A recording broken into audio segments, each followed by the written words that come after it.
Joining us now to do the NFC version of our supporting cast rankings as we are deep in June content season, it is Mike Clay from ESPN. Mike, very much appreciate you taking the time to do this with us today.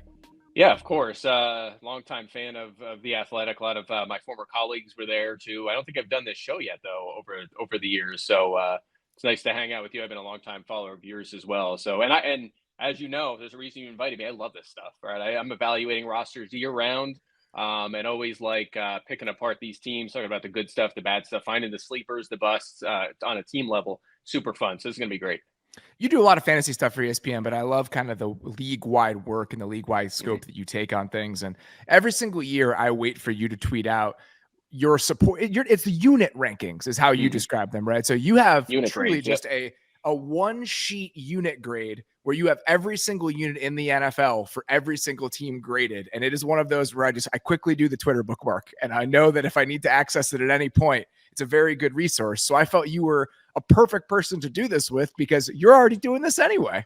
Yeah, that's exactly right. I keep these year round. I love it. It's like one of the first things I do in the off season just to get a feel, like, because it's so different when the Super Bowl or even when a team is eliminated after week 18, their roster immediately changes. You're removing the free agents, you're adding back the injured players, and some teams are destroyed by injury. So that kind of thing gets overlooked. People think, oh man, they just fell apart late last season. They're no good. How can you have them ahead of this team? Well, they don't have many free agents and they had a lot of hurt players. So the team's actually good going into next year. And that's how you can find these sneaky teams that are going to be good and vice versa. All right, so let's start this off. We're going to go from 16 to 1, the same way we did with the AFC. If you guys didn't listen to the AFC version of this, just a couple of ground rules. We're considering everything outside of the quarterback here. So this is skill position players, this is offensive line talent. And then the third bucket that I was using on the last show was infrastructure / play caller. So this is not just who's calling plays, but the overall offensive ecosystem of that team and that organization, because sometimes there's stuff that goes beyond just who the offensive coordinator or play caller is that does work in propping up the quarterback. So we're taking a very holistic approach with this. And with that in mind, let's get going here. Who did you have at number 16 in the NFC? All right. So number 16 here won't be a surprise. I mean, it might be a surprise to some people because of who I have at 15. I will get to that in a second, but I'm going to go with kind of a layup here and go with Arizona. I think once you take quarterback out of the equation, I think the Cardinals are dead last year for a variety of reasons. So I don't know. Is that where you have your reaction? No. Makes me think it's not. So I have them at 11. 11. That's a big gap. Interesting. Okay. So here, and we'll go through some of these. And the reason that I have the Cardinals ahead of a couple teams that I put just behind them is that I think Drew Petzing did an awesome job last year. And I have a lot of faith in him as a play caller. And I really use that as a tiebreaker with a couple of these teams that either have new play callers or first-year play callers. I think the line has a chance to be better this year. Paris Johnson in year 2, you draft Isaiah Adams in the 3rd round, obviously rookies, who knows? I think that group overall can be solid. And I'm really putting a lot of weight into what Marvin Harrison Jr. can be in year 1. And I know that that's dicey, but the promise of him, the fact that they were the most efficient running team in the NFL over the second half of last season, combined with faith in Petzing, as I was doing this, I expected to have them lower, and I kept kind of inching them up because I've seen him do this recently, and I've seen him do this well from the play caller / ecosystem side of things. Yeah, so look, totally fair. I get it. There's a lot of upside, obviously, with with Marvin Harrison bringing him in, and usually you see these wide receivers picked in the top 10 see huge target share. So he could have a big impact. Trey McBride looks like a find at the tight end position.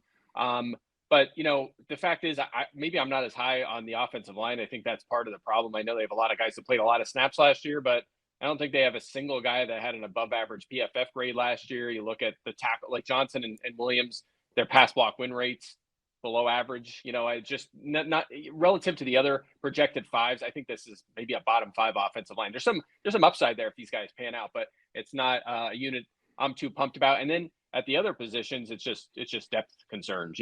Behind Harris, it's like Zay Jones, Michael Wilson. They have a rookie and Eli Higgins behind Trey McBride. Running back, everybody's happy at running back. So it's not like Connor Benson's really moving the needle a ton for me. So I don't know. I think O-line's maybe the big differentiator for us, but I'm not overall impressed. It's just a very top heavy group of skill guys. I'm willing to concede all of this. I know this is aggressive. This is a bet on what they're building there being a force multiplier and having this be more than a sum of the parts. Like that is what I'm seeing as a potential path here. And that's why I push them up a little bit more. And again, you look at some of these other teams, like I don't want to spoil my list, but I have them ahead of teams that have more roster talent than they do, just because I'm concerned about play caller changes. I'm concerned just about what they've built and the foundation of what offense feels like in those places. And again, that's why I push them up just a little bit, because I do think that even with a lack of talent, they got the most out of the talent that they had last year. And I think that they can continue to do that. All right. Who'd you have at 15? All right, 15 for me is a team I easily could have put last in it. And by the way, if we're including quarterback, offensive support cast, defense, everything, this team would be 32nd in my rankings, including the AFC, everything. And that's the New York Giants. I had them at 15. So you have them at 15 as well. Yeah. Okay, so I don't know who you have at 16 yet. Are you just gonna drop yours when I say mine? You're gonna say correct. Who, okay. Yes. Okay. Right. Yeah. That's just the easiest way to do it. Okay, fair enough. Yeah, I mean, this one speaks for itself, right? I mean, I think Devin Singletary is a very underrated player at the running back position, but every team has like a standout at running back these days. It's just a deep position. So that's one of the shakiest in the NFL. Malik Neighbors hopefully is a home run pick, but look, half of the players picked in the first round are probably not getting a second contract. We know that, half of them are going to bust. So we can't just assume that. And depth there is better than in years past, but obviously a little bit of a concern. Darren Waller retires. That leaves you with question marks at the tight end position. And then O-line, below average group. I mean, Andrew Thomas is a hit. Illuminor at left guard should be an improvement. And there are some potentially bringing John Runyan too should help a little bit. But Evan Neal just hasn't been great so far. And they have enough question marks or below average players that it's a below average group overall for me. I don't have any information about this. I wouldn't be surprised if Illuminor was the right tackle sooner rather than later by the time we got into the season. Yeah, he's going to start somewhere, and it might be right tackle. You're right. I think they'll probably try to have him at left guard because you need to try to salvage Evan Neal at this point, but they bop him out there and they just say, we'll piece the interior together. I wouldn't be surprised if by week 5, they realized that was their best solution. The only reason that I do not have the New York Giants last is because we have seen Brian Daboll and Mike Kafka be above average play callers and offensive creators in the last 2 years. 2 years ago, I thought they did a really good job with the talent that they had. And obviously, Brian Daboll did an excellent job when he was the Bills offensive coordinator. By roster talent alone, it wouldn't even be a conversation. They have a totally unproven group of skill position players outside of one rookie, and the offensive line is actively bad. So for me, they are absolutely in the bottom 2, no matter how you cut it. And again, the preserved faith and the lingering faith that I have in Daboll and Kafka is the only reason they're not in the last spot. All right. Yeah. Totally fair. Totally fair. By the way, if they can't get Neal going and they bench him and move Illuminor to right tackle and move someone else into left guard, that's even worse. I mean, that's just not good. Like, they have to get that figured out for sure. Who do you have at 14?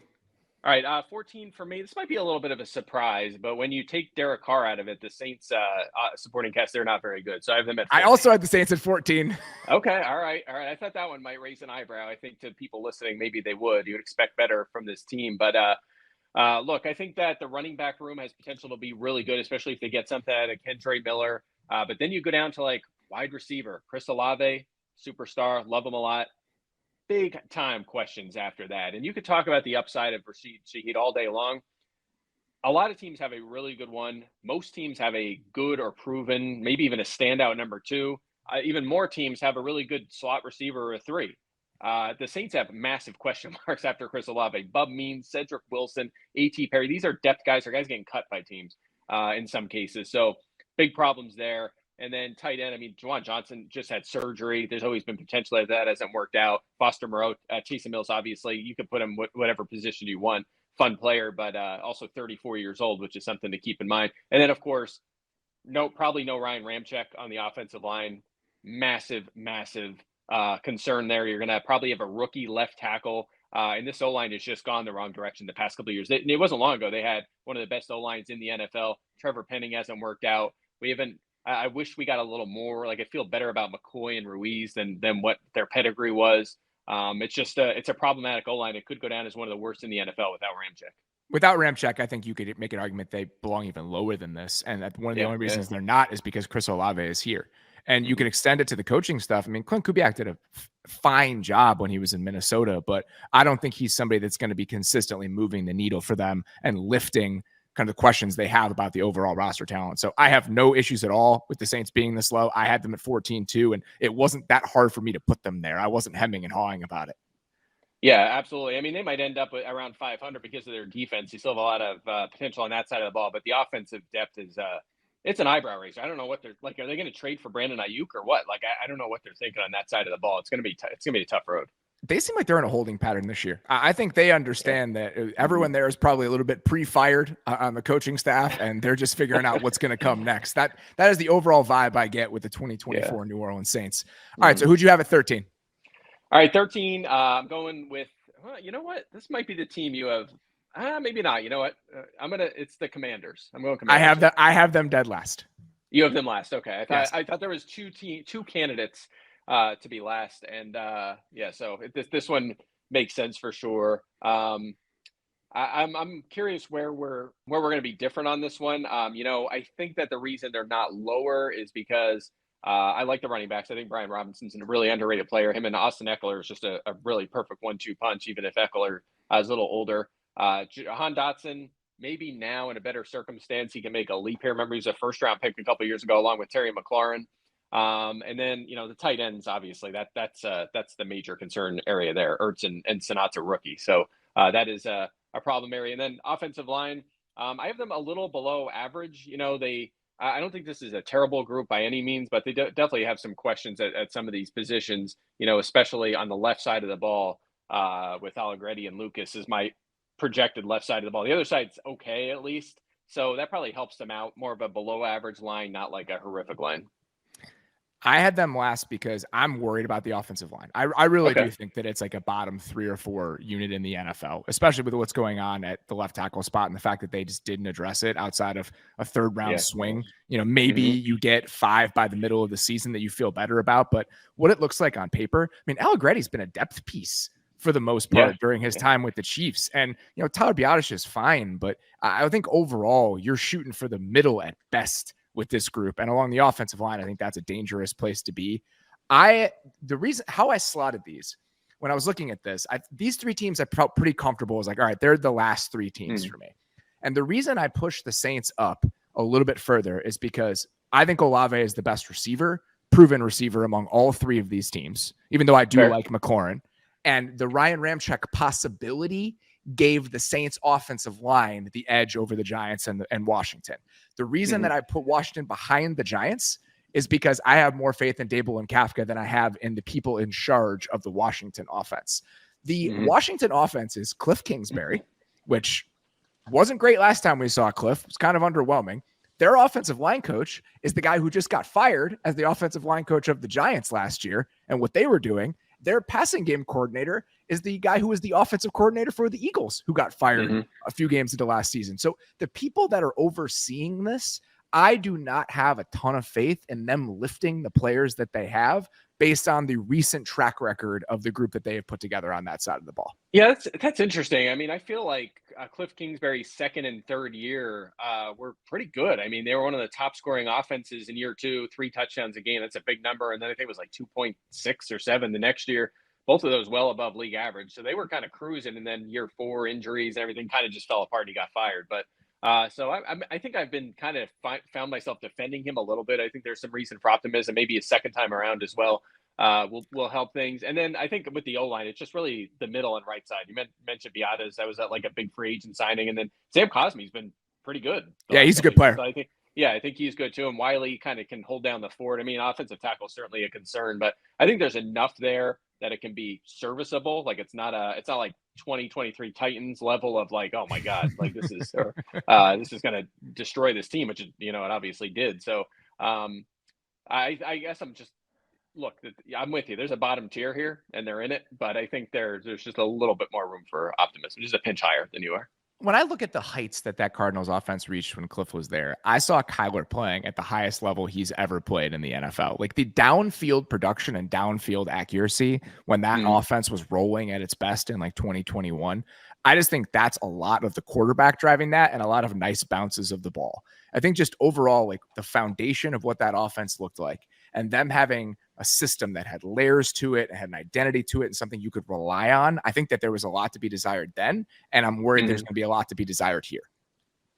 Yeah, fair enough. I guess this will be a real true test for Kingsbury. Like, you could say that part of Kingsbury, part of Murray's success was connected to Kingsbury. We'll see what he can do with Jaden Daniels, very similar style quarterback. So I'll tell you, it's definitely one of the more fascinating storylines we're going to watch.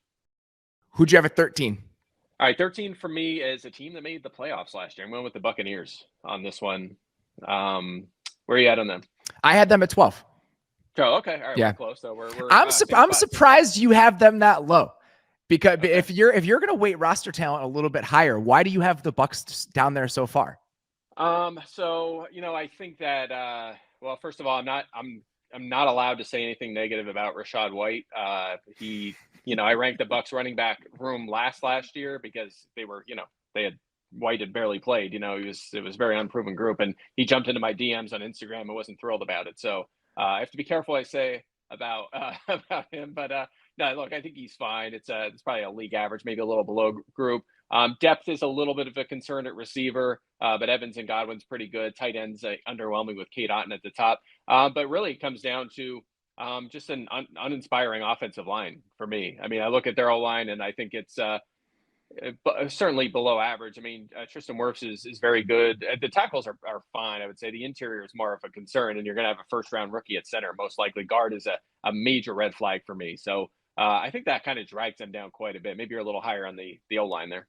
I think I have a little bit more faith because Mock heading into year 2 is a small school guy. I wonder what sort of strength concerns may be alleviated heading into year 2. And I'm bullish on Barton. I just think that adding that sort of presence, I know that rookie offensive linemen, it's always a crapshoot, but their running game specifically suffered so much last year because of what they had on the interior. And I'm just high on him as a prospect. And so, but the Bredesen thing, that's a concern. Like he was a part of that Giants offensive line last year. And I think that should be something that people should worry about. But everywhere else, I think they're okay. And obviously, I think the receiving talent, even with some depth concerns, which is totally fair, by the way, I just think that Evans played at such a high level last year that pushes them up a little bit more. If they didn't have a first-year NFL offensive play caller, I would probably have them higher on this list based on the players they have on the roster. But we have not seen Liam Cohen do it at this level. And we're going to talk about a couple former Rams staffers that are now coordinators as we go through this list. And the fact that Liam Cohen and Kevin Carberry, who's their offensive line coach in Tampa, a staff that was purged a little bit before last year's staff with the Rams came in, where I think they really did click into who they wanted to be. I think that's telling. So that's probably what gives me a little bit of pause. Is just I'm not sure what the infrastructure, the play calling, the guys in charge of that, how that's going to look ultimately. Yeah, that's totally fair. I'm just I'm confused about the interior of that line is tricky because it's just so hard to I guess first round centers have been pretty good in recent years. Like they've panned out. So I guess that's a good news for Barton. But you look at Bredesen and even Mock last year, like their PFF grades and pass block win rate, like atrocious, like a level that you're like, oh yeah, there's some hope there for a guy that's entering his second year, but it's enough relative to the rest of the league where I'm like, yeah, that could be a big problem for this team. So that's kind of where that comes from. I totally understand that. I think having a pessimistic slant on that based on the way that they played last season, I'm totally fine with that. I'm kind of seeing it from the other side as I project them forward, but I don't think that that's a given by any stretch. And that was actually 12 for you, right? You had the Bucs at 12? Yeah, I had Bucs at 12, yeah. Okay, yeah. So I also had the Bucs at 12. Okay, so we're on the same path. Okay. Yep. So let's keep on rolling. Who'd you have at 11? Okay, next for me is the Panthers. I had the Panthers at 13. You had the Packers, or Panthers 13th. Okay, yes. Yeah. So I guess I'm feeling a little more optimistic about them. I mean, it was such a mess last year. The coaching situation cannot be worse, and I've been impressed with Canales so far. I know you've kind of taken the lead here with talking about the coaches, but like what he did with Baker Mayfield last year was super impressive for him to have his career year. So I'm feeling optimistic about what he could do with Bryce Young. And the skill guys around him just much better. I mean, last year, Bryce Young's efficiency throwing to Adam Thielen was good. Like it was solid. It was just solid numbers when they connected well. Everyone else combined was atrocious. I mean, it was just bad. And if you saw the names on the list who he was throwing to, it would check out. So bringing in Most Deontay people wouldn't Johnson, recognize half the names on the list that's of the guys he was throwing to. yeah. I mean, most of them were tight ends. They were like 4 deep at tight end, rotating all those guys in. So And they were playing the tight ends as like number one receivers on vertical routes outside the numbers because of the lack of talent that they had. It was really rough to watch. I did a lot of Panthers rewatching over the last week because we did our NFC South lingering question show, ran on Thursday. It was not an enjoyable experience. I never want to watch the 2023 Panthers again for as long as I live. Well, hopefully it's a better show this year. But it does. I mean, the changes do give me some optimism that maybe Young has a shot. You know, year 2 is the breakout age for quarterbacks, and he has better players around him. I mean, Deontay Johnson's one of the best route runners in the league, and they don't need a lot out of him as a first round rookie, but just having him as the 3 or maybe the 4 with Mingo in year 2 will be better. Jonathan Brooks out of the backfield eventually. And their offensive line is, again, it's fine. I think they have a slightly above average offensive line in Carolina. I think that we need some we'll say development for some of these guys, but bringing in like Damian Lewis and Robert Hunt at guard is just like that's big upgrades right there. So the biggest question mark might be Corbett at center right now, but Moton's a star. I mean, they have some pieces in place there on the line to have a good unit. Yeah, you could make an argument that the Panthers might even be higher than this based on the offensive line additions, adding Deontay Johnson.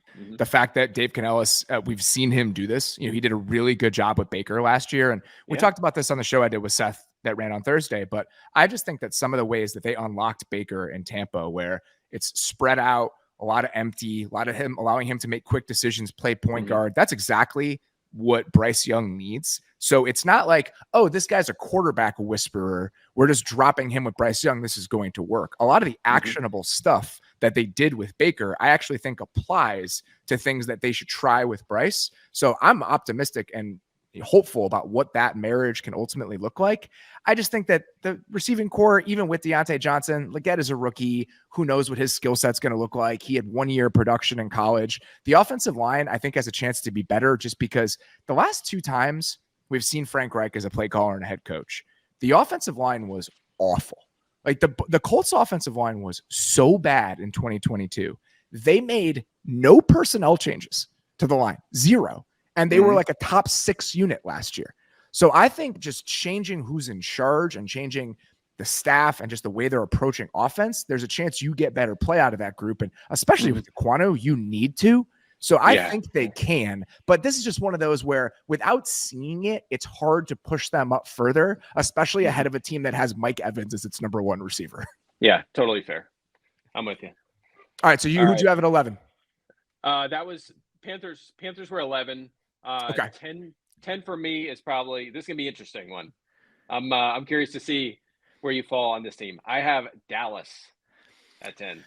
I had them higher than that, but I struggled with 7 through 10. I think you could do a lot of moving around in the group that I had 7 through 10. I had Dallas at 7, and there are a couple of reasons for this. One, I think that Mike McCarthy last year did a pretty damn good job.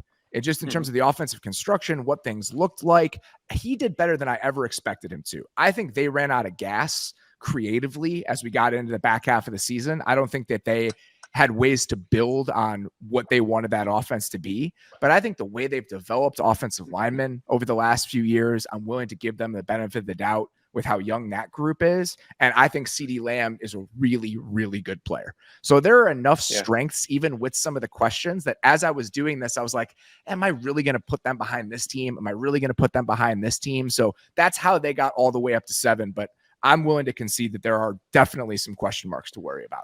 Yeah, big questions. I mean, maybe the worst running back room in the NFL with Zeke at his age right now. Wide receiver, you have CeeDee Lamb, and that look, that's going to put them on a certain level. But they did not get a lot of Brandon Cooks last year. They did not get a lot out of him. And behind him, it's Jalen Tolbert, Turpin, who's more of a returner. I mean, they have big depth concerns at a position where you need to be 3 or 4 deep. And then, tight end position is solid there. But I like Ferguson. I think he's a nice player.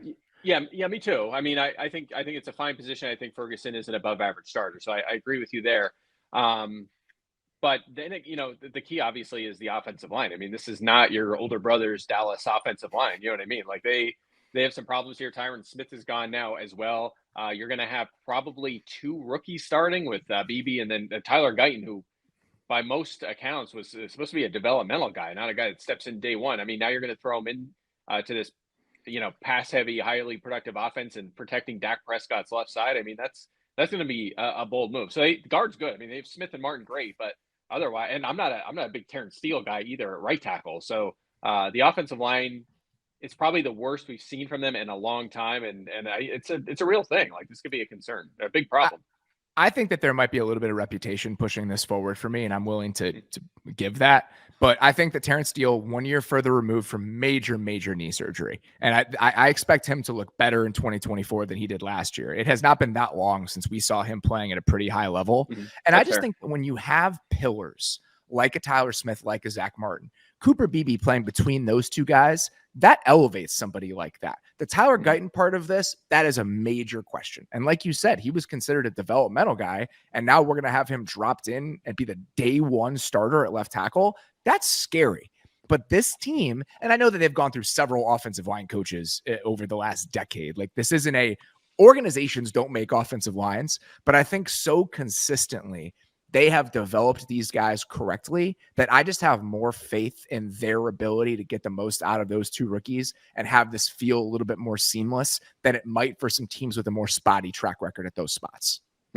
Yeah, totally fair. Definitely have pedigree on that whole line, which is going to make it interesting. I just, trust me, I didn't love it. I did not love it. Typing in Jalen Tolbert's name, and I literally at running back have NA in the running back spot. I was like, it doesn't really matter. The fact that I still did that and still push them up to 7, I think shows like the overall faith I have in what sort of offense this was last year. It petered out at the end, but they played really good football for some stretches of last season. Yeah, it's fair. It's really interesting though. They had all the departures in the offseason. They barely made any additions whatsoever. And it's still like, you know what? Overall, including the defense of the quarterback, you're like, still a good team. Maybe the best team in the NFC East. So it's kind of interesting how much talent they've had. Who'd you have at 9? All right, 9 for me. This is definitely one of the more fascinating ones for me, and that's Seattle. I also had Seattle at 9. Okay. All right, good. I'm glad we're on the same page here because this is an interesting one. New coaching staff, of course, with McDonald, who I'm a fan of, obviously did great things in Baltimore last season with a team defensively on paper. I didn't think it was very good. I thought Baltimore's defense was going to be a problem last year, and instead it was quite the opposite.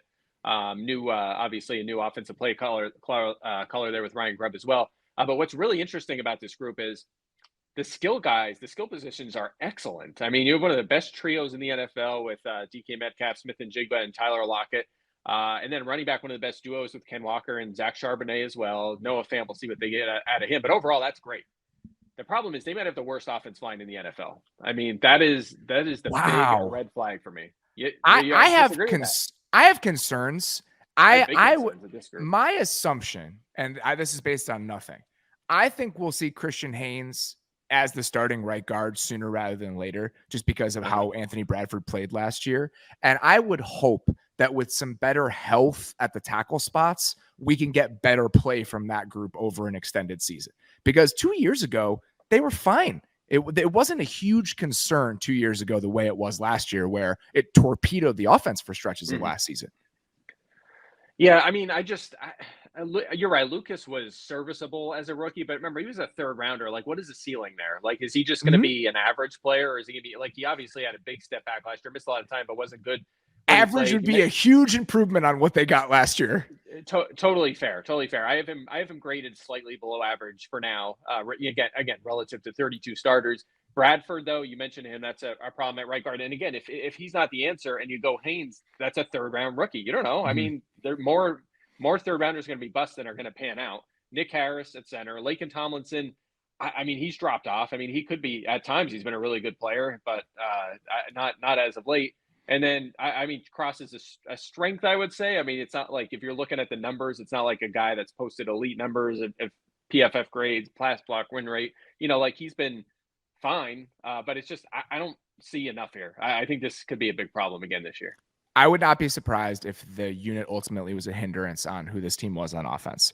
For me, the thing that pushes them up a little bit higher than a team like the Bucs, who I think is kind of in a similar spot roster talent-wise, a team, one I won't spoil, but the reason they're ahead of a couple teams where I think it's kind of close, even if I've never seen him do it in the NFL, I thought that Washington's offense was fucking awesome. Mm-hmm. Like watching what Ryan Grubb did last year and the way that that thing is built, I really am putting a lot of faith in what that plan is going to look like with the receiving talent that they have and the quarterback that they have. So this is me just kind of blindly believing in Ryan Grubb as an offensive coordinator and in thinking that we might see, obviously Tyler Lockett's getting a little bit older, but in terms of where Lockett, Metcalf, and JSN are in their careers currently, I think this type of offense and this type of vision is well suited to get the most out of who they currently are in 2024. And I'm actually very excited to watch it. Mm-hmm. Yeah, it should be fun. I think that offense was probably better than you realized last season. It felt like a slide back, right, from where they were in the past. And part of that was the O-line problem. Part of it was just like, I think variance, like just not turning good drives into touchdowns. It was just, I just feel like they were better than it seemed last year. So I do have optimism because of that reason. Perhaps the coaching change, the skill guys, but I'm worried about that O-line. I totally get that. And I do think that part of the reason that it was a frustrating group to watch, and you're right, when you look at it, they were like top 12 in every metric by the end of the season. It's weird to think about how frustrating the journey was and what the end result looked like. And I do think that the Grubb approach to offense is a good combination of pushing the ball downfield, which Geno does extremely well. I mean, I would argue as well as anybody in the NFL, but there are also more layups in the way that they play. A lot more stacks and bunches on third down, option routes to guys like JSN. Like their struggles on third down against man coverage with the type of offense that they were playing were not surprising. I think that with more JSN and with a new offensive coordinator, those problems get alleviated a little bit. And there's a chance we get the best elements of who they were last year, and we start to erase some of the worst elements of who they were last year. So if that happens, it's exciting. Yeah, I'm with you. I mean, remember, JSN was so young last year, too. You would definitely expect a leap forward, and they just haven't gotten enough out of Noah Fant. That guy was a first-round pick. I mean, he was misutilized the last couple of years. He was good in Denver, and then he just kind of disappeared in Seattle. So hopefully the new staff will make some use of him there. Who'd you have at 8? All right, 8 for me. I'm going Minnesota on this one. Yeah. So where are you at there? I have Minnesota higher than that. I actually have Minnesota in my top 5. Interesting. Okay, I could see that. I mean, there's a couple interesting teams here, but I could see that because I've been kind of like an offensive line apologist for the Vikings. I'm definitely worried about the interior of the line now, but I really like their tackle situation with Darrisaw O'Neal. I'm sure you would agree with that. Interior is probably one of the larger red flags for them. And then, the skill guys, look, TJ Hawkinson's tricky because he's injured, and we'll see how much we get out of him this year, but he's one of the best in the league. You have a great 1-2 punch with Jefferson and Addison, who was a first-round pick last year. Depth of concern there, though. Running back, not exciting me, obviously, one of the shakier in the league with an older Aaron Jones and Ty Chandler. So I think all in all, middle of the pack group, certainly those having 2 really good tackles like that, and one, frankly, that's elite is enough to push them up the board a little for me. I just think having Jefferson and what he gives to an offense and the way that he allows you to dictate to other teams, it's just such an advantage. So I think, even outweighs having a number 1 receiver, any of the other number 1 receivers on this list. And there's a huge weight with him. I thought that Jordan Addison played well last year. I'm excited to see what he looks like in a full year with Justin Jefferson opposite him. This ranking and putting them that high, I think, chooses to see the Hawkinson thing working out and having him be a contributor sooner rather than later. I'm with you along the offensive line. Love the tackles, concerns about the interior. That's not going away. I think that's going to be something that we worry about until they give us a reason not to.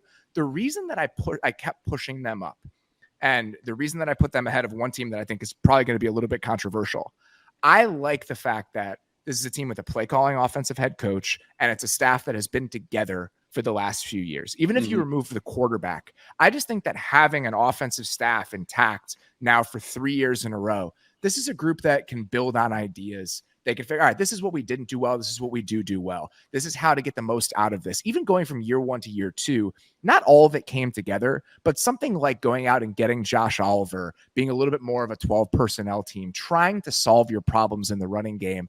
I just think that they've gotten that chance because they've had all of this time together. And a lot of the teams below them on this list, even though you could make an argument that the players are better, they're starting over. Atlanta, Chicago, some of the teams that we're going to get to, this is year 1, and it's year 1 with either an improving or slightly underwhelming play caller in stretches. So I just think their ability to build on everything they have outside of the quarterback over the last 3 years. That's why I just kind of kept pushing them up in a way that was a tiny bit surprising to me.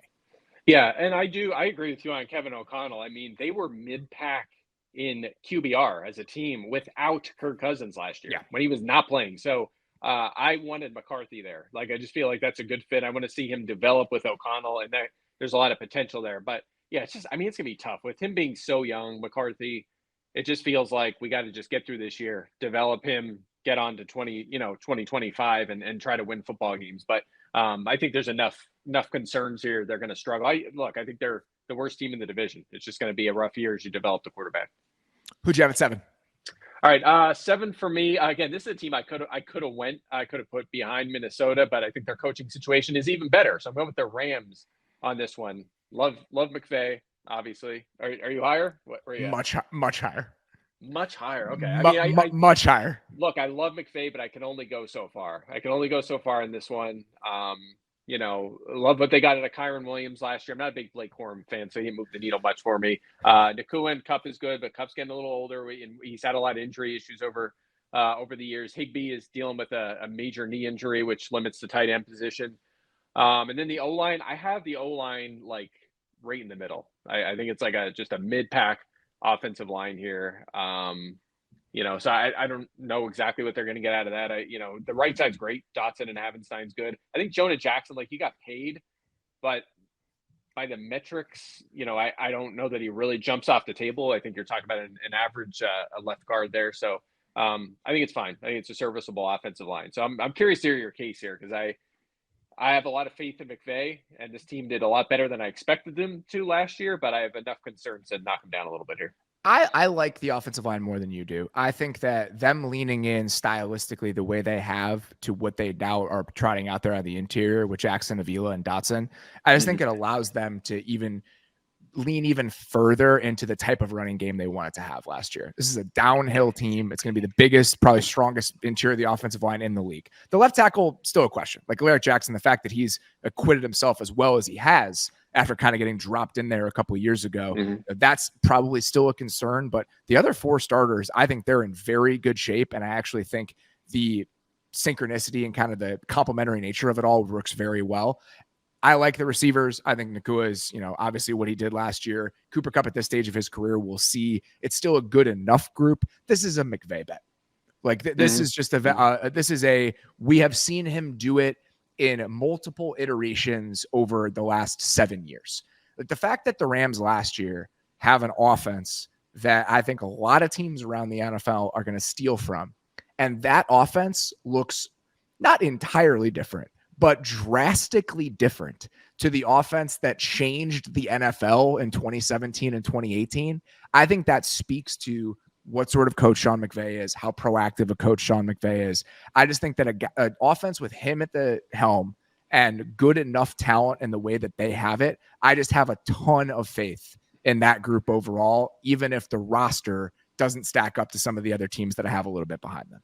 Well, look, the team I was most wrong on last year was the Rams. So I'll defer to you on this one, because swinging, I mean, you remember that defense, what that defense looked like on paper going into last year? It was like, this might be the worst defense of all time. I mean, it was all undrafted guys, day 3 lottery tickets, and Aaron Donald. And it worked out because it was great scouting. They drafted some good players, coached them up. I mean, it was still like a bottom end, defense when all was said and done, but it was still enough that it got them into the playoffs. Obviously, they did a great job at the offense as well. So I doubted them before and it went poorly, so I'm not going to do it again.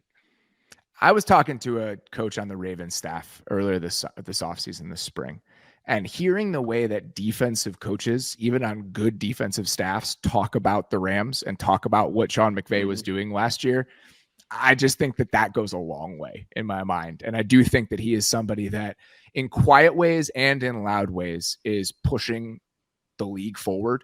And is going to, they were using a lot of ideas that I think other teams are going to steal. And when it comes to kind of being on the cutting edge the way that they are, I just think that gives you such an advantage. And again, that's why as a tiebreaker, I just kept pushing them up ahead of some of these teams that have better offensive lines, arguably better pass catchers, all that stuff. Yeah. I mean, it scares me to bet against coaches like, Shanahan or McVay because of roster talent, because they can make them look better, make these guys look better than they are. So, I'm with you. It's a tricky one. So that was at 6 for you? That was 7. Rams were 7. 7. Okay. Yeah. So 6 for me. I'm going to go with the Packers here. I had the Packers at 4. So we're not that far apart on it. And again, this is a Matt LaFleur thing more than anything else, because I will concede that the players on the line and the receiving group are not as good as some of the other teams we're going to talk about, but he's another guy that just has earned the benefit of the doubt from me. Yeah, I'm with you. He's been fantastic. I think this is I'm a little lower than you, but just all the respect in the world for LaFleur and what he has done. I mean, the way they coached up that young group last year, unbelievable. I mean, one of the youngest offenses ever in terms of experience and age. They're in really good shape this season as well. You bring in Josh Jacobs and Marshawn Lloyd. That should be a really good 1-2 punch. Should be an upgrade on last year. Wide receiver, it's interesting. I feel like you have good depth here, right? I mean, they're probably going to find ways to use Bo Melton, who's their 5, and he was making plays last year, and a healthy Christian Watson. This could be a really good group, but they also don't have a certified superstar number 1 receiver. That could be Watson, but a lot of teams have that. A lot of teams have a number 1. It's just the depth of the position is unbelievable right now. So I think that's probably about an average, maybe a little below group, and we'll see what they get out of the tight ends there. That could be a good group. High pedigree, Kraft, Musgrave, 2 young guys. And then the offensive line, I think I was a little more concerned with them before the draft. I think it's just the fact that you go out and you spend a first-round pick on that line helps fill a void there. And helps me feel a little bit better about that position. So Zach Tom's a good find at right tackle. Otherwise, probably average across the board. So I feel decent about the O-line. I'd say above average group there. I think that's totally fair. With the offensive line, they're probably an average or slightly below average group, but this is a scheme and a staff that has consistently elevated whoever they've trotted out there. So this is just one of those moments where I have faith for that. I have faith in that line looking better and playing better than it looks on paper. And the receiving group, I'm with you. I mean, if there's no clear-cut number 1, I will fully admit this. Part of the reason I was willing to put them at 4, beyond just the blind faith in what LaFleur has done, because he's done a phenomenal job over the last 5 years, I love Dontavian Wicks. Like, I think Dontavian Wicks is a real player. So that's one where I'm like, I don't know, man. I expect a lot from him in year 2. I think they have complementary pieces around him. So I'm a little bit more bullish on the receiving core, but mostly this is a bet on LaFleur and like a smidge of Dontavian Wicks love. Wicks is so fascinating. I mean, he's one of the most controversial players in fantasy this year. I mean, I say controversial either way. He's like a late flyer, but like, people are trying to decide, like, is it Wicks or is it Christian Watson? Like, the thing is, when Watson played last year, Wicks did not. He was barely on the field. So does that continue? Is it Watson outside? Romeo Doubs isn't going to disappear, and then Jaden Reed's obviously not going anywhere either. So where does that leave Dontavian Wicks? So if Wicks ends up playing most downs, I'm going to be wrong on that one. I just don't know if he has a path to that. That's my problem there. Who'd you have at 5? All right, 5 for me. I'm going to go with one of the teams I've talked about more than any other team this offseason, the Falcons. This is going to be a fun one. I have them at 10, and I think you could make an argument that they should be ahead. All right, so essentially 7 through 10. I had Dallas. We'll talk about the Bears in a second, the Seahawks and the Falcons. I easily could have moved the Falcons to 7. Like, that group 7 through 10, I think that was pretty interchangeable for me. We'll get to why, but I had them a tiny bit lower than you did. Okay, interesting. I like this group a lot. I mean, even quarterback aside, I mean, Bijan Robinson, Drake London, Kyle Pitts, superstars. They were all top 10 superstar pedigree. I'll start with that. All top 10 picks in the draft.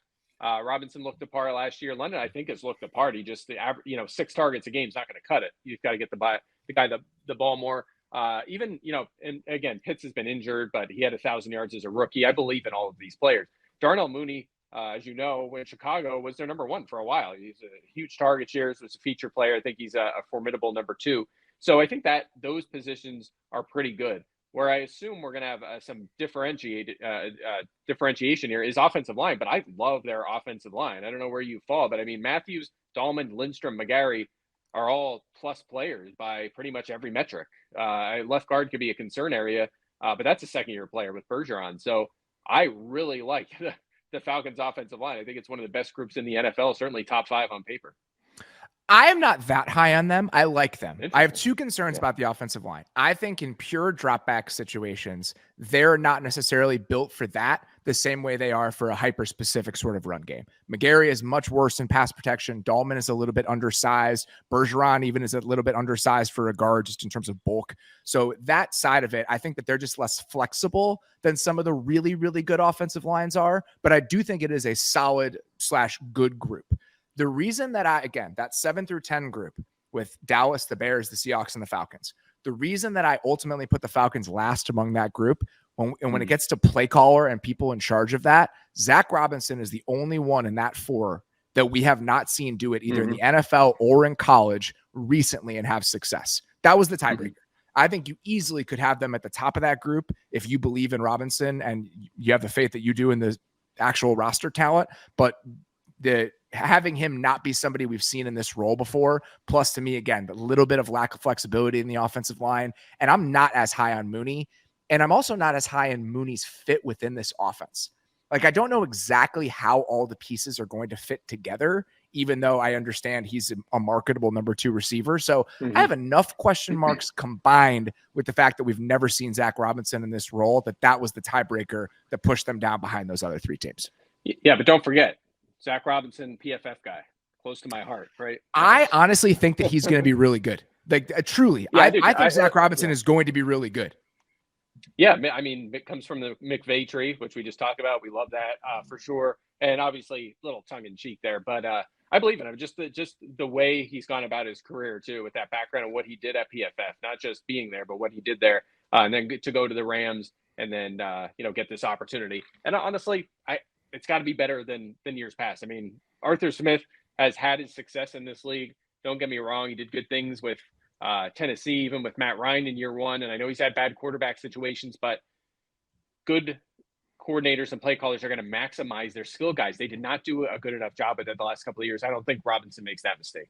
I think so too. And honestly, we talked about this again in the NFC South show we did earlier this week.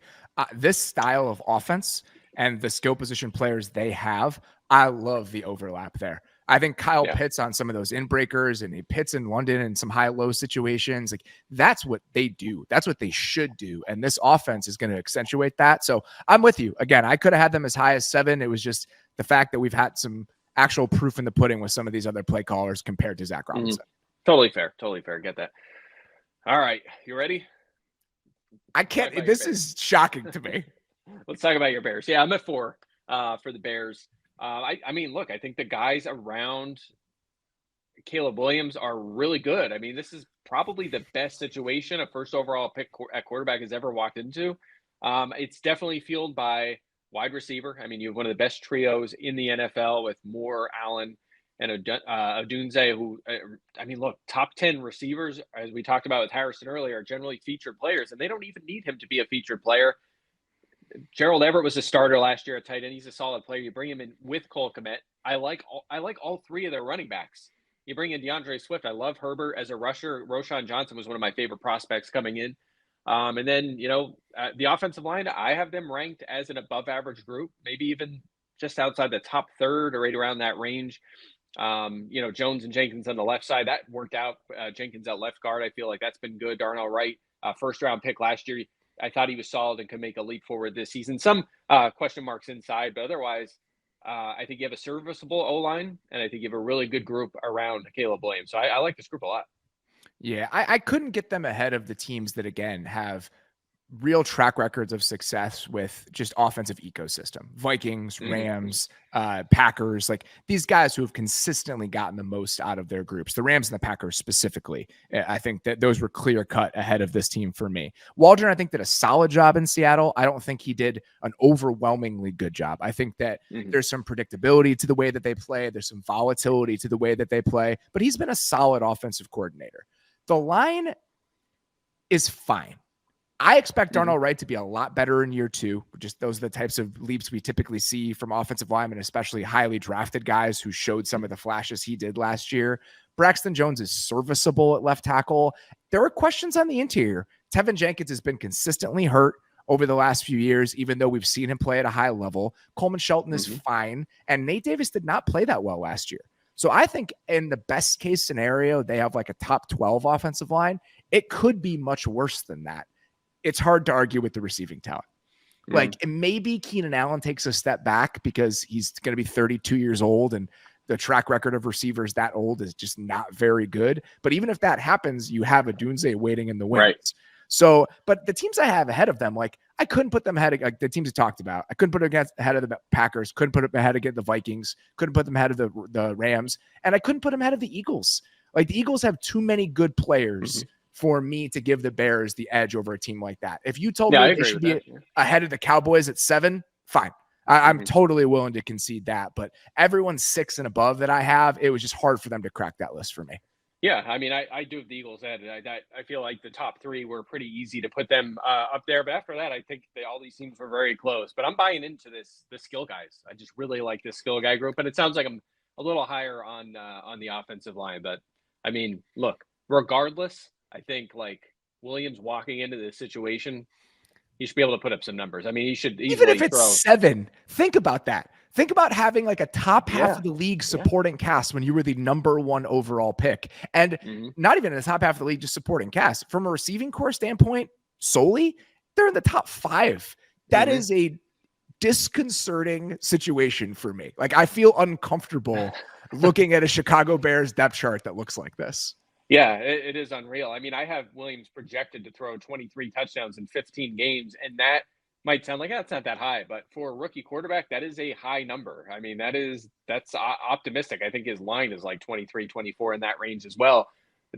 I never would like to consider the over for something like that, but for Williams in this situation, he should get there. If he doesn't get there, it's probably a problem. If he throws like 27 touchdowns, it's one of the best quarterback seasons the Bears have ever had. So, or anyone, that would be the best. Oh, you're saying best ever in general. Ever, not even rookies, just ever, period. That would be one of the best rookie seasons ever across the NFL. So, yeah. All right. So you had the Eagles at 3? I actually have Detroit at 3. So I think that's a close call. The way Ben Johnson's coached up this offense, not to mention Dan Campbell last couple of years, I think these could be either way. I had the Eagles or the Lions at 3 as well.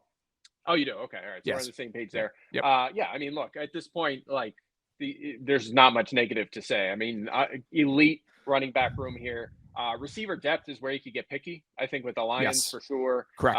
Jamison Williams hasn't proved himself, but Amon-Ra St. Brown's an absolute superstar. What a find here and there. And you have Sam Laporta and Brock Wright, by the way. Teams were trying to steal him away during the offseason. So he's, in terms of, if we're going to dig deep here, he's a solid depth piece. But of course, with the Lions, the story is the O-line. Best offensive line in the NFL. Might be better this year. I mean, Decker, Glasgow, Ragnow, Sewell are all back. And then you bring in Kevin Zeitler, who's been one of the best right guards of the last decade in the NFL. He's older now, but he's still coming off a good season. Just totally stacked. Best O-line. And I don't think that's like, is there a debate there? I don't know who would be better. With Philly taking a step back with no Jason Kelce, I think that it's pretty easy to give it to the Lions right now. And especially if you look at the way that talent manifests, like the diversity of the run game, the different things that they can do because of the players that they have. Not only do they have, I think, the best offensive line talent in the league, I think their offensive line talent is wielded better than any other group in the NFL right now in a post-Jason Kelce sort of world. Yeah, absolutely. I'm with you. They're just totally stacked. I think the only reason why they're not even, I guess you can consider them first or second here, but like Jared Goff is just such a mystery. I mean, we just talked about how great Sean McVay is, and he traded him and picks to get an upgrade. And then Goff has gone, like his first year in Detroit wasn't very good, but he's been a lot better since then. He's played really good football. So figuring out who the real Jared Goff is can be tricky sometimes. Absolutely is. And the only reason that I didn't have the Lions ahead of the Rams, and I think you can make an argument they deserve to be ahead of the Rams, you have them ahead of the Rams, is I've seen McVay do this for so long. Right. Like we've seen different iterations of this. I just think that the flexibility the Rams have shown in recreating their offense a couple different times, there's just less of a track record for Ben Johnson. I think Ben Johnson is phenomenal. Like if you put the Lions at 2 on this list, I would have no issue with that whatsoever. I have a ton of faith and just enthusiasm about what they have built on that side of the ball. 100%. Okay. So you have Lions 3. You said you have Rams 2? I had the Rams at 2. Wow. Interesting. Yeah. That's bold. I mean, that's where I have Philly. So you have Philly 4, I assume? I have the Eagles at 6. Wow. Okay. All right. Well, that's who's next on my list. So we can go there now if you're ready for that. I still believe in Jalen Hurts. I mean, I have him graded lower than last year. I mean, obviously he fell off. I'd like to see more consistent year, week one through the Super Bowl play, get it done as a passer and a rusher, but still believe in him. Obviously, you get Saquon Barkley, one of the best playmakers at running back. I think the Eagles' motivation there was like copycat league. We saw what our NFC rival 49ers did with McCaffrey. We're going to try to do that. The salary cap went up. Let's take our chance now and spend on running back. I don't think they would spend on like anyone else. It was just like this small select group of difference makers like a CMC or a Barkley, and they did that. AJ Brown, Devontae Smith, one of the best 1-2 punches in the NFL, plus Dallas Goedert. So you have the skill guys still in place. You're in a good situation there. Where it comes down to, and I assume this is where you're going to get a little picky with them, and fairly, because there's two unproven guys now, is of course the offensive line, still probably the best tackles in the NFL, and Landon Dickerson's a standout. So 60% of this group is still among the best players in the NFL along the offensive line. So it gives me a lot of optimism. It just comes down to what you get out of Juergens and Steen, and they just haven't played a lot. So I don't have them as like major weak spots, but below average spots. But again, it offsets when you have three superstars. And you made this point earlier. Sometimes guys like that are protected by the stars around them. That could be, that helps the cause there as well. So I still feel pretty good about the O-line. I think it's one of the better units overall in the NFL, but obviously not the sure thing it's been in the past. I think that's totally fair. The offensive line is part of the reason I would push them a little bit down, just because it's not the same group as it was last year, 2 years ago. Yeah. You get worse at two spots by moving Juergens to center and bringing Steen into play guard. Kelsey's presence on the mental side of things, where he controls so much of who they are as an offense, and removing that, I think, has a pretty big influence. But beyond the offensive line, I think that would have been fine. I think if you had this skill position group, which is phenomenal. I mean, AJ Brown and Devontae Smith is ridiculous. I love the Barkley thing, is so interesting to me. I think beyond looking at what McCaffrey did, I think this is a Howie Roseman as Warren Buffett sort of moment, where he's like, the market has changed too much. We are way too low on these guys. It's gone way too far the other way. I'm going to buy low here, and we're going to find something that other people can't. So I think there's a lot of reasons to be excited about that group. The reason I kept them out of the top five, I alluded to this a little bit earlier: Vikings, Packers, Lions, Rams, and the team at number one. These are solidified offensive systems. These coaches have been there for years. They know exactly who they are, and they know exactly who they want to be. The Eagles were a mess last year. And even with Kellen Moore coming in and hopefully stabilizing some of that stuff, there's just not the proof and the track record for the guys in charge of that offense the way there is with the top five teams on my list. That was the only thing that kept them out. From a talent perspective, you can make an argument easily that they should be number two, like you are, but I just have more faith in the stability and the ecosystem with those other five teams than I do with Philly right now. Yeah, totally fair. I mean, I think that's been the big difference between our rankings, is your faith in systems, my faith in roster talent. And I'm curious to see how that plays out too. It's probably going to be a mix of both, but it's fascinating to hear that angle, because I'm so centric on, like, obviously coaching considerations go into the projections, but so heavy on roster talent, right? So it's just really fascinating. Well, we had the same answer for number one, even coming at it from slightly different perspectives. So I think this was the easiest one that I had to do in this entire exercise overall. Yeah, but I think, Niners best team in the NFL. I think that if you forget about coaching here, maybe you can make a case for Detroit and Philly, but and I'll get to why that is in a second. But I mean, best skill group in terms of the offensive skill positions in the NFL easily. But McCaffrey, Ayuk, Debo, and Kittle all back from last year. Juwan Jennings, an underrated third receiver, and now you have your first round pick. I mean, rich get richer with Ricky Pearsall there. Just not even fair. I mean, at that point. Some guy named Logan Thomas is their number 2 tight end now. They bring him in. I know he's older, but they're like 4 deep with like depth at running back. They have Juszczyk. Oh my God, like they just have so much talent in that department. That kind of pushes them to the top. I would say this was one of my most controversial takes of last year, was that the offensive line was a problem behind Trent Williams. Like, if Trent Williams, absolute superstar, one of the best players in the NFL. But I was like, all right, these other guys, McKivitz, he had played 71 NFL snaps before last year. They put him in at the right tackle. Nothing really super inspiring on the interior of the line. And it's not like they graded out great. Like the rest of that group was fine or worse than fine. Like the metrics weren't great. And I can still pick it apart a little bit behind Williams, but I don't know if it matters. I mean, when you have Kyle Shanahan, I just don't think it really matters or moves the needle. Like they just have the scheme in place and the skill guys. And now the right quarterback for Shanahan, that doesn't matter. They just are going to dominate, put up points, and just crush it again. You said everything I would have. I think that the offensive line still has concerns. I think, again, they lack flexibility just because of, their right tackle was in a mauler. They have issues along the interior. They still have issues along the interior, and they didn't do much to address it this offseason, but they're banking on the scheme being able to overcome that stuff and for the skill position talent to be able to overcome that stuff. And clearly, I think it does if I'm going to rank them number one in this exercise. Like the combination of Kyle Shanahan, Brandon Ayuk, George Kittle, Christian McCaffrey, Deebo Samuel, that is enough to me to feel okay, even about some of the issues they have along the offensive line. So again, I didn't even write any notes. I just put Niners won. That was it. I was like, done. That was the easiest thing I did among these 32 teams. Yeah. I mean, and by the way, when I said like it was a controversial take last year, it was like I was worried it might be a problem for them. That was the wrong attitude to have last year, because with Shanahan there, it's not a problem. It doesn't seem to matter. It's just he gets the most out of these guys. And of course, when you have the skill guys like that, and they're pretty healthy, obviously they were very healthy last year with those skill guys. It's gonna work out with Shanahan leading the show. So no doubt about it. You're right. Easy number one. I honestly think that you're right, though, because the offensive line for that team, this happened twice in the two shows we've done about this week. The Dolphins' offensive line has a ton of concerns. The Niners' offensive line, to me, personnel-wise, has a lot of concerns. For most of the season, they're fine. They can overcome that with the skill position talent and the guys they have pushing the buttons. But I do think that stuff shows up as we get into the postseason, as teams make you play left-handed. So even if they can still be the best offense in the league, even if those two can be the best offenses in their respective conferences, I think when you get down to it, that is still the biggest thing to worry about when you're looking at the ceiling that those two teams have.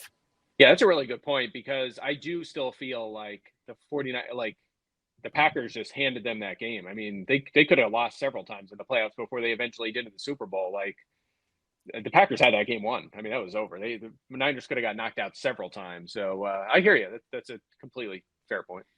All right, so why don't you run through your list very quickly one more time, just so people have it as they get to the end of this year. All right, here we go. So this is gonna be fun to compare at the end of the year. All right, we'll go backwards from 16. Cardinals, Giants, Saints, Commanders, Buccaneers, Panthers, Cowboys, Seahawks, Vikings, Rams, Packers, Falcons, your Bears, Lions, Eagles, 49ers. God, the Bears at 4 is just it's making me feel really uncomfortable. All right, at 16, I had Washington. 15, I had the Giants. 14, I had the Saints. 13, Panthers. 12, Bucks. 11, Cardinals.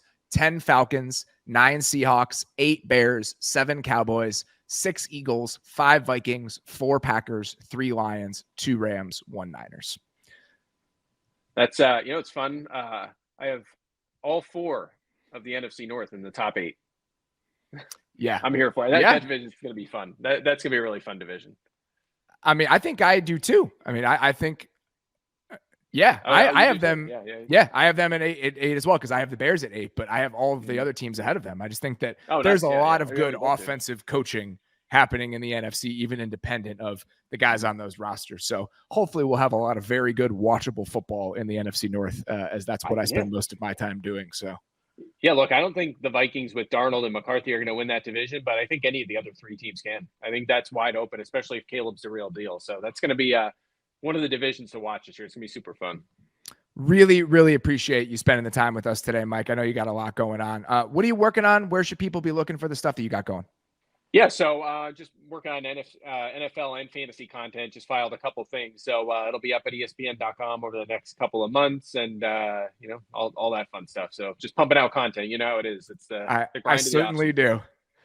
All right, guys, that is all we have for today. I mentioned this on Thursday's show. Just a quick heads up. We're only going to be having one show next week. It's going to be running on Tuesday, so do not be looking for shows on the 4th and the 5th. We're going to take that time off. Hopefully you guys can a little bit as well. We really appreciate your understanding that. We're going to enjoy the holiday and kind of the downtime this summer, but we will be back with 3 shows the following week on our normal normally scheduled programming. So be on the lookout for that. For now, that is all we've got. Sincerely appreciate you guys listening. Enjoy your weekend. We'll talk to you soon.